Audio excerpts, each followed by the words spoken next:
નમસ્કાર, tax planning with Mukesh Patel સાથે ફરી એક વખત હાજર છું વિક્રમ પાઠક અને ગત સપ્તાહે આપના પ્રશ્નોના જવાબ આપ્યા અને સાથે જ તાજેતરના મુદ્દા ઉપર ચર્ચા કરી એ પછી આપના પ્રશ્નોત્તરીનો ફ્લો અમારી પાસે વધતો દેખાયો છે. ઓલરેડી વધારે હતો ને એમાં વધારે આવતો દેખાયો છે.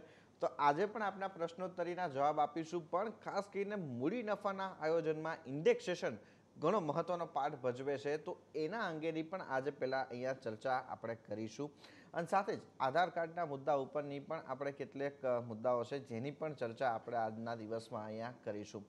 સૌપ્રથમ અહીંયા આપણે આખા મુદ્દાની ચર્ચા કરીએ એ પહેલાં આપણી સાથે આપણા કરવેરા નિષ્ણાંત મુકેશભાઈ પટેલ જોડાઈ ગયા છે. મુકેશભાઈ, સ્વાગત છે સીએનબીસી બજારમાં. અને જે રીતે આપણે અત્યાર સુધીની જે ચર્ચા કરી એમાંથી દર્શકોના પ્રશ્નોનો ફ્લો ઘણો વધી ગયો છે. તો આજે પહેલાં આપણે એક મુદ્દાની વાત કરીએ અને પછી દર્શકોના પ્રશ્નોના જવાબ લઈશું. સૌપ્રથમ પ્રશ્ન અહીંયા મૂડી નફાના આયોજનમાં ઇન્ડેક્સેશન ઘણું મહત્વનો પાઠ ભજવે છે એના અંગે છે કે 2017માં ઇન્ડેક્સેશનને લગતી કેટલીક નવી જોગવાઈઓ આવી છે અને સાથે તાજેતરમાં જ હમણાં નવી ઇન્ડેક્સેશન પણ આવી ગઈ છે. તો એ શું છે અને એમાં શું ધ્યાન રાખવાનું રહેશે? વિક્રમ, તમે બહુ જ સમય સાથે સૂચક અને તાલ મિલાવે એવો પ્રશ્ન પૂછ્યો. દર્શક મિત્રો, આપને ખ્યાલ છે કે આવકવેરાના કાયદાની કલમ 48 હેઠળ જે કરપાત્ર મૂડી નફાની ગણતરી થાય છે એમાં પણ ખાસ કરીને લાંબા ગાળાના મૂડી નફાની વાત કરીએ. આપ જાણો છો, લાંબા ગાળાના મૂડી નફા માટે હવે તમારે એક ત્રિપાંખી ફોર્મ્યુલા આમ તો યાદ રાખવી પડે, કારણ કે તમે જો ઉધડક પૂછો કે ભાઈ લાંબા ગાળા માટેનો સમય કેટલો, તો 1 વર્ષ પણ છે, 2 વર્ષ પણ છે અને 3 વર્ષ પણ છે. તો આ અંગે ચોખવટ કરી લઉં કે આપ જાણો છો એ પ્રમાણે ખાસ કરીને જે શેર્સ છે, ઇક્વિટી શેર્સ, એને માટે 1 વર્ષનો સમયગાળો રાખવામાં આવ્યો છે. જે સ્થાવર મિલકત છે, જે અત્યાર સુધી જેના માટે 3 વર્ષનો સમયગાળો હતો, એ સ્થાવર મિલકતોને એના આખા કન્સ્ટ્રક્શન અને રિયલ એસ્ટેટ સેક્ટરને પ્રોત્સાહન મળે માટે ચાલુ નાણાકીય વર્ષથી લાંબા ગાળાના મૂડી નફાની ગણતરીના હેતુસર સ્થાવર મિલકત માટેનો જે હોલ્ડિંગ પીરિયડ છે લાંબા ગાળાની ગણતરીના માટે, તે 2 વર્ષનો કરવામાં આવ્યો છે. 3માંથી ઘટાડીને એને 2 કરવામાં આવ્યો છે.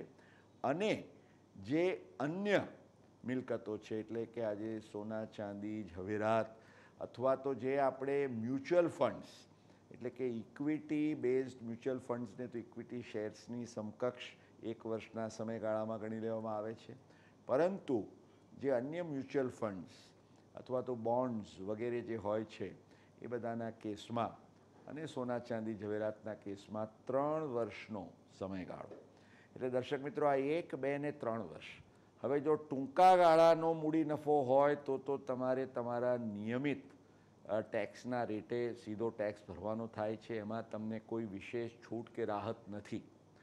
પરંતુ આપ જાણો છો એ પ્રમાણે કે લાંબા ગાળાનો મૂડી નફો હોય તો એક તો એના આવકવેરાના દર, ખાસ કરીને you have a concessional rates of tax કે ભાઈ 30% નહીં પણ મહત્તમ 20% એના ઉપર એજ્યુકેશન સેસ સરચાર્જ લાગુ પડતા હોય તો એ અલગથી. આજે શેર્સ કે એ પ્રકારના જો એસેટ્સ હોય તો એમાં 10%નો જે રેટ છે તે છે. એટલે એમાં પણ 10% અને 20% લાંબા ગાળા માટેના કન્સેશનલ રેટ્સ છે. પણ લાંબા ગાળાના મૂડી નફાની ગણતરીમાં એક જે સૌથી મોટી રાહત છે તે છે ઇન્ડેક્સેશનની. આજે દર્શક મિત્રો, ખાસ કરીને તમારી જે જૂની મિલકતો હોય, જેની તે વખતની કિંમતોના આધારે તમે ગણો તો આજની કિંમતના સરખામણીમાં જો તમારે સીધી રકમ, આજે ઘણીવાર તમારા પિતા કે તમારા દાદા તરફથી તમને જે મિલકત મળી હોય તો એમના સમયમાં એમણે જે ધારણ કરી હોય, it would be for a very small price. એમાં પણ આપને ખ્યાલ છે કે ગયા વર્ષ સુધીની જે વિશેષ જોગવાઈઓ હતી એ પ્રમાણે જો 1 એપ્રિલ 1981 પૂર્વેની કોઈ મિલકત હોય તો એને 1/4/81ના રોજ, 1 એપ્રિલ 1981ના રોજની બજાર કિંમતના આધારે એનો બેઝ ગણીને ત્યાર પછી ઇન્ડેક્સેશન, એટલે કે કેન્દ્ર સરકાર દ્વારા અને CBDT દ્વારા જે વર્ષો વર્ષ જે ફુગાવાનો દર જે વધતો ચાલ્યો એના આધારે એ ફુગાવાના આંકને લક્ષ્યમાં રાખીને CII એટલે કે કોસ્ટ ઇન્ફ્લેશન ઇન્ડેક્સ જાહેર કરવામાં આવતી. આપણે ખ્યાલ છે એ પ્રમાણે 1981નો જ્યારે બેઝ હતો ત્યારે એને 100 ગણીને ગયા વર્ષે આ 2016-17ના નાણાકીય વર્ષ માટે એ 1125ની ઇન્ડેક્સ હતી. હવે આ 2017ના અંદાજપત્રમાં એક બહુ જ મહત્ત્વનો અને આવકારપાત્ર સુધારો કરવામાં આવ્યો, કારણ કે એક રજૂઆત એવી હતી કે આ 1981ની જે ઇન્ડેક્સ છે આજે એ વાતને તો કેટલા વર્ષો થઈ ગયા, એટલે ઇટ્સ ઓલમોસ્ટ 25-26 યર્સ, એમાં સુધારો કરવો આવશ્યક હતો. એને લક્ષ્યમાં રાખીને સરકારે એવું કહ્યું કે ભાઈ હવે 1/4/81ના બેઝને બદલે 1/4/2001 એટલે કે 1 એપ્રિલ 2001ને આજે બેઝ યર તરીકે ગણવામાં આવશે. એટલે હવે નવા નિયમ અનુસાર દર્શક મિત્રો, ખાસ કરીને આ જોગવાઈ તમને સ્થાવર મિલકતના કેસમાં તો બહુ જ ઉપયોગી થાય. એક આપને દ્રષ્ટાંત સાથે પણ હું સમજાવીશ. તો 1 એપ્રિલ 2001 પૂર્વેની જો કોઈ તમારી મિલકત હોય ધારણ કરેલી કે તમને તમારે પૂર્વે તમને વારસા કે વસિયતમાં મળી હોય, તો તમારા જેમની પાસેથી તમને મળી છે એ લોકોએ જો એ તારીખ પહેલાં ધારણ કરી હોય તો 1 એપ્રિલ 2001ની જે બજાર કિંમત થાય, that fair market value will be taken as a base, અને એ 2001-2ના વર્ષને બેઝ યર ગણતા એની ઇન્ડેક્સ 100 એમણે નક્કી કરી, અને જે અપેક્ષિત હતી બરાબર એક ગયા અઠવાડિયે જ એટલે કે 6 જૂન 2017ના રોજ જે નોટિફિકેશન બહાર પાડવામાં આવ્યું એમાં વર્ષો વર્ષ આપને આ કાર્યક્રમમાં એક જુદા ચાર્ટ સ્વરૂપે અમે દર્શાવી રહ્યા છીએ કે 2001-2ના 100ના આંક સાથે વર્ષો વર્ષ ફુગાવાના આંકના આધારે જે ઇન્ડેક્સેશનનો આંકડો છે વધતો ગયો, તેને કરતાં ચાલુ નાણાકીય વર્ષ 2017-18 માટે એ આંકને 272 નિયત કરવામાં આવ્યો છે. એટલે કે જો તમારી કોઈ 2001 પૂર્વેની મિલકત હોય તો 1/4/2001ની બજાર કિંમત લઈ એને તમે 2.72 સાથે મલ્ટીપ્લાય કરો ને જે કિંમત આવે એ તમારી ઇન્ડેક્સ્ડ કોસ્ટ ઓફ એક્વિઝિશન થાય. જો વચ્ચેના કોઈ વર્ષમાં, દાખલા તરીકે તમે આજથી 5 વર્ષ પહેલાં એટલે કે 2011-12માં કે 12-13માં તમે મિલકત લીધી હોય તો તમારે એ વર્ષનો જે આંક હોય, અને અત્યારે 272નો આંક છે, એટલે 272 ભાગ્યા એ વર્ષનો જે આંક આવતો હોય એને મલ્ટીપ્લાઈડ બાય તમારી જે ખરીદ કિંમત હોય એના આધારે તમારી કોસ્ટ ઇન્ફ્લેશન ઇન્ડેક્સની ઇન્ડેક્સ્ડ કોસ્ટ ઓફ એક્વિઝિશન નક્કી થાય, અને બે વચ્ચેનો તફાવત is your taxable capital gains. હવે દર્શક મિત્રો, એક નાનકડો દ્રષ્ટાંત આપીને સમજાવું કે આ નવી જોગવાઈઓને આધારે તમને કેટલો લાભ થવાનો પૂરી શક્યતા છે. આપ જાણો છો કે 81માં સ્થાવર મિલકતના ભાવો ખૂબ દબાયેલા હતા, ત્યાર પછી એમાં નોંધપાત્ર વધારો થયો. એને લક્ષ્યમાં રાખતા એક દ્રષ્ટાંત તરીકે લઈએ કે 1967ના વર્ષમાં માની લો કે તમને 1.5 લાખ રૂપિયામાં તમે ખરીદી કે તમારા પિતા કે દાદાએ ખરીદીને તમને મળી, તો એની સામે તમે અગાઉની જોગવાઈઓ પ્રમાણે 1 એપ્રિલ 1981ની વ્યાજબી બજાર કિંમત લો તો લગભગ માની લો કે 6 લાખ રૂપિયા થાય, કારણ કે જાજી તે વખતે કિંમતમાં વધારો થતો નહોતો. તો 2017-18માં આજે જો એ જ જોગવાઈઓ ચાલુ હોત તો કદાચ અત્યારે જે ઇન્ડેક્સેશન છે દેટ વુડ હેવ બીન રફલી 11.59 ટાઈમ્સ, કારણ કે 1159નો આંક આવત, ગયા વર્ષે 1125 હતો, તો લગભગ 70 લાખની આસપાસ આ થાય. અને માની લો કે આ જ મિલકત આજે તમે 1 કરોડ રૂપિયામાં વેચો છો, કારણ કે આજે તો મિલકતોના ભાવ એટલા બધા વધ્યા છે, તો 30 લાખ રૂપિયા ઉપર તમારે ટેક્સ 20% વત્તા સેસને ભરવાનો આવે, તો એનો અર્થ એમ કે 6 લાખ રૂપિયા ઉપરાંતનો તમારે ટેક્સ લાગે. નવી જોગવાઈ પ્રમાણે આજે 4/2001 આ જ મિલકતની કિંમત અપેક્ષિત છે કે 35 લાખ તો થઈ ચૂકી હોય. અત્યારે તમને 1 કરોડ મળે છે અને 35 લાખની એક બેઝ કિંમતને લક્ષ્યમાં રાખતા અત્યારે જે 2.72ના ફેક્ટર સાથે એને તમે મલ્ટીપ્લાય કરો તો લગભગ 95 લાખ રૂપિયાની કિંમત થાય. એટલે 1 કરોડમાં વેચો તો 5 લાખ ઉપર માત્ર 20% એટલે 1 લાખ. એટલે પહેલાં તમને 6 લાખ જે થતા હતા એ અંદાજપત્ર પછીની નવી જોગવાઈઓના આધારે તમને માત્ર 1 લાખ રૂપિયા એટલે નોંધપાત્ર એવો, ખાસ કરીને સ્થાવર મિલકતોમાં નોંધપાત્ર એવી રાહત મળવાની તમને પૂરી શક્યતાઓ છે. એ આ ટેક્સ પ્લાનિંગના કાર્યક્રમમાંથી આપ આ સંદેશ બહુ સ્પષ્ટ લેશો. ઓકે, બીજો એક મુદ્દો છે મુકેશભાઈ, એના અંગે વાત કરીએ એ પહેલાં એક અહીંયા આધાર અને પાન કાર્ડને લગતો એક પ્રશ્ન છે એની વાત કરીશ. ગજેન્દ્ર વૈદ અહીંયા આપણા દર્શક પ્રશ્ન પૂછી રહ્યા છે કે એમના પત્નીનું પાન કાર્ડ એમના પિતાના નામ સાથે છે અને આધાર કાર્ડ એમના નામ સાથે છે, તો એમને આ અંગે શું પ્રોસેસ કરવાની રહેશે? ગજેન્દ્રભાઈ, કદાચ એ કાર્યક્રમ તમે મિસ કર્યો હશે. આજથી 2 અઠવાડિયા પહેલાં જ આપણે આ અંગે વિસ્તારપૂર્વક ચર્ચા કરી હતી. પણ આપના પ્રશ્નનો ખુલાસો જો હું કરું તો આપના ઈ ફાઇલિંગના પોર્ટલ પર જાઓ અને ત્યાં જ્યારે તમે ક્લિક કરશો કે લિંક આધાર કાર્ડ વિથ પાન, ત્યારે એક સ્પષ્ટ નોટ દર્શાવે છે કે જો there is a mismatch in the name તો તમે જેન્ડર એટલે કે પુરુષ કે સ્ત્રી એ દર્શાવીને અને તમારી જન્મ તારીખ દર્શાવીને, જો નામ સરખું હોય, તમારા પતિ પિતાનું નામ કે અટક જુદા હોય તો પણ આ 2 વસ્તુની સામ્યતા હશે તો મેચિંગ વિલ બી પોસિબલ. તમારે તમારો સેલફોન કે ઈમેલ આઈડીના આધારે તમે એકવાર ઓથોરિટી કન્ફર્મ કરી ઓટીપી તમને 1 ટાઈમ પાસવર્ડ આપશે અને you can resolve this. This is very simple. Okay, આ સાથે જ હવે અહીંયા સમય થયો છે એક બ્રેકનો. પછી આ જ અંગેના કેટલાક મુદ્દાઓ છે જેના અંગે મુકેશભાઈ સાથે કરીશું ચર્ચા.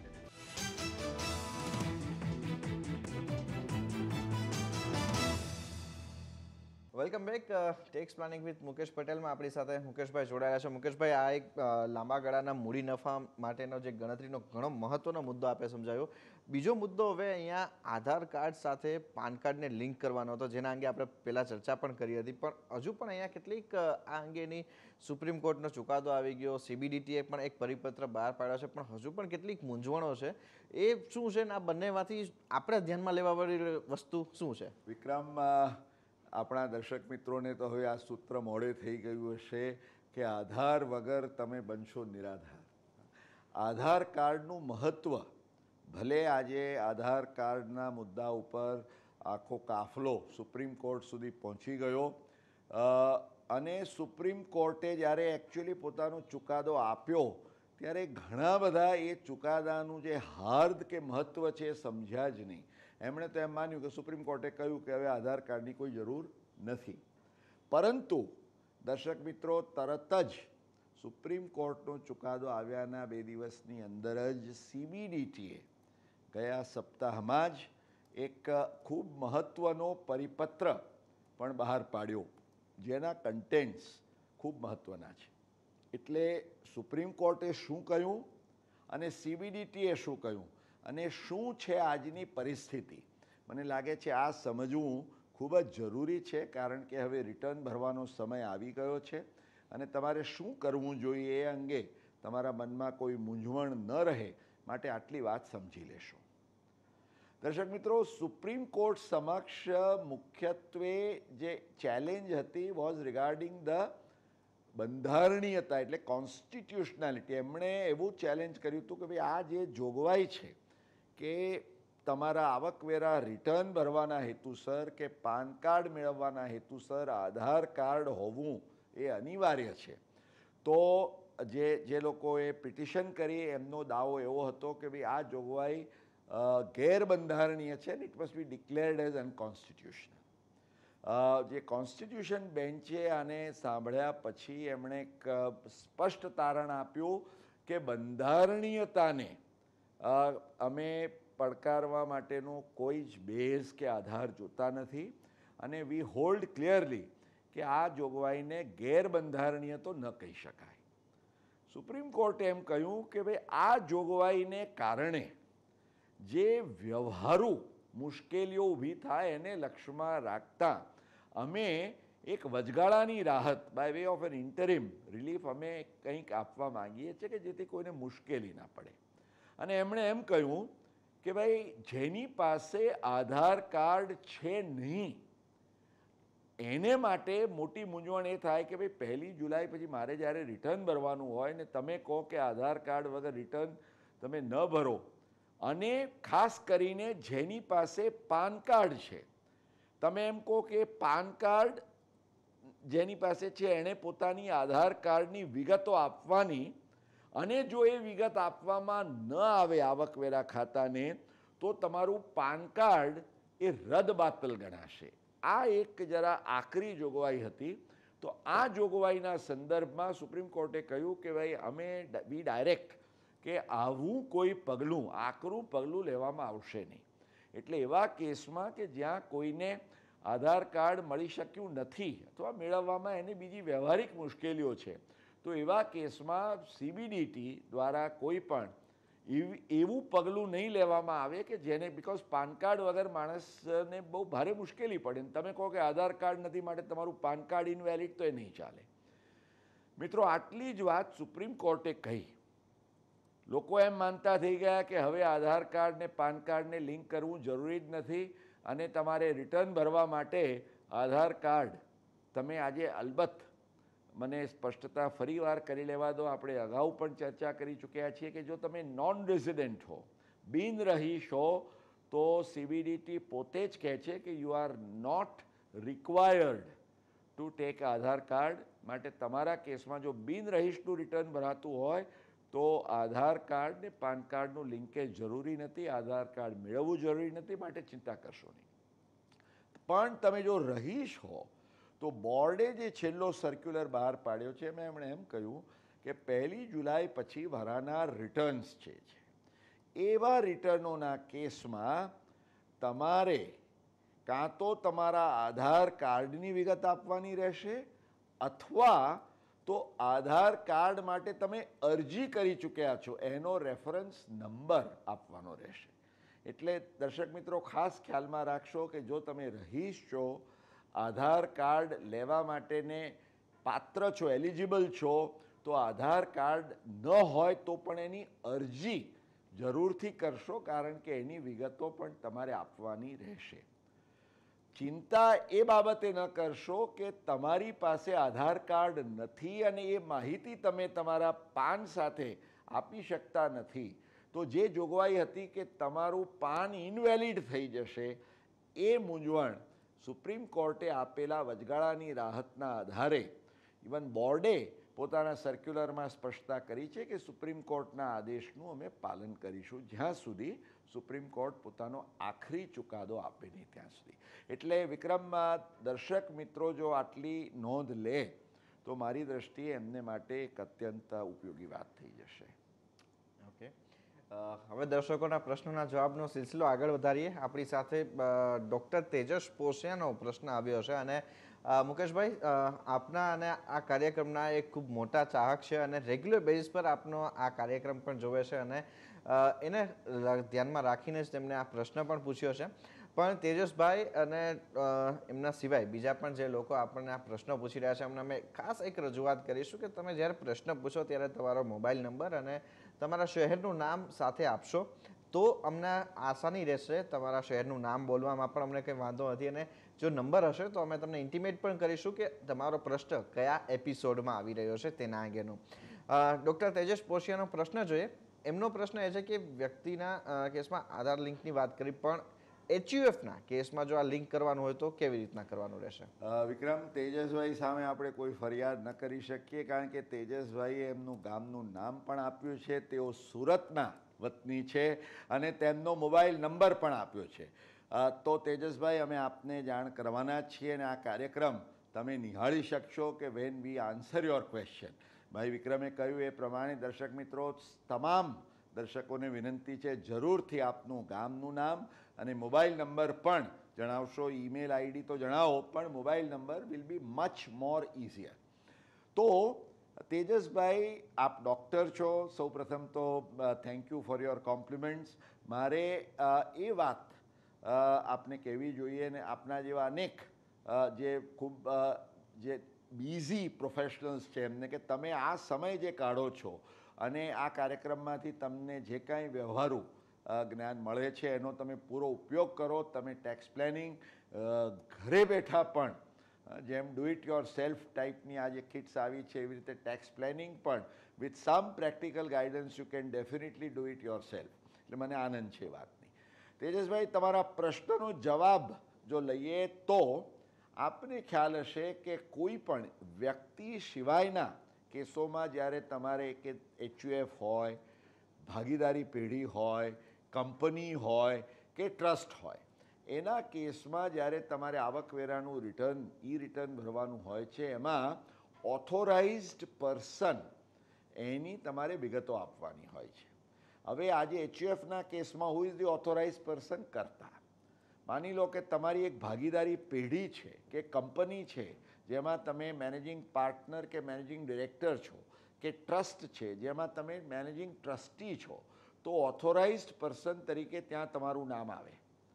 દર્શક મિત્રો, આવકવેરા ખાતાએ એટલું સરસ કોઓર્ડિનેશન કર્યું છે કે એકવાર એક વ્યક્તિનો પાન કાર્ડ અને આધાર કાર્ડનું લિંકિંગ થઈ જાય તો એ વ્યક્તિ જ્યાં જ્યાં ઓથોરાઇઝ પર્સન છે, આજે HUF હોય, તમે HUFના કેસમાં જઈને જ્યારે ક્લિક કરશો તો તરત તમને દેખાશે કે ઓથોરાઇઝ પર્સનના આધાર કાર્ડની વિગતો અને પાન કાર્ડની વિગતો લિંક થઈ ગયેલી બતાવશે. એવી જ રીતે ભાગીદારી પેઢી કે કંપનીના કેસમાં કે ટ્રસ્ટના કેસમાં પણ. દર્શક મિત્રો, એ પણ ખ્યાલમાં રાખશો કે ભાગીદારી પેઢી કે ટ્રસ્ટ કે કંપનીના કેસમાં જ્યાં તમારે માહિતી દર્શાવવી જરૂરી છે કે કોણ કોણ ભાગીદાર છે, કોણ કોણ ટ્રસ્ટીઓ છે કે ડિરેક્ટર્સ છે, તો એ તમામની તમારે પાનની વિગતો સાથે આધાર કાર્ડની પણ વિગતો દર્શાવવી જરૂરી છે. એટલે એ પણ તમારા માટે હાથવગી રાખશો. લિંકિંગ કરાવવું વ્યક્તિ સિવાયના કેસમાં જરૂરી નથી. અન્ય કેસોમાં, એટલે કે HUFના કેસમાં એકવાર વ્યક્તિ કર્તાનું લિંકિંગ થઈ ગયું એટલે HUFની અંદર એ ઓટોમેટિક લિંકિંગ દેખાવશે. ઓકે, તો આ એક મહત્વની વિગત આવતી દેખાઈ રહી છે. વધુ એક પ્રશ્ન અહીંયા આપણને કેતનભાઈ પટેલ, કે જેઓ સિદ્ધપુરના રહેવાસી છે, પૂછી રહ્યા છે કે એમને શેર ટ્રેડિંગમાંથી નફો થાય છે, તો એ અંગે તેમને કયું ITR ફોર્મ ભરવાનું રહેશે? કેતનભાઈ, આપના માટે હવે આ તમે શેર ટ્રેડિંગમાંથી નફો, એટલે આ છે ને ભાષાની થોડીક જગલરી, અને ખાસ કરીને કેપિટલ માર્કેટમાં જે દર્શક મિત્રો નફો કમાતા હોય, હવે નફો એટલે ગેઇન. હવે એ ગેઇન, એ કેપિટલ ગેઇન એટલે કે મૂડી નફો પણ હોઈ શકે, અથવા તો એ ધંધાકીય નફો પણ એટલે કે બિઝનેસ પ્રોફિટ પણ હોઈ શકે. એટલે સૌ પ્રથમ તો તમારે એ નક્કી કરવું જોઈએ કે આ તમારો જે શેર, કારણ કે સામાન્ય રીતે શેર ટ્રેડિંગની વાત જ્યારે કરીએ, પણ trading is used in a fairly loose term. ઘણા લોકો આજે મૂડી નફાના પણ વ્યવહારો કરતા હોય તો એને એ લોકો શેર ટ્રેડિંગ ગણે છે. સ્ટ્રિક્ટલી સ્પીકિંગ, શેર ટ્રેડિંગ એટલે કે તમે શેરોના વ્યવહારોનો ધંધો કરો છો, અને જો તમે ધંધો કરતા હો તો એ ધંધાકીય નફો થયો.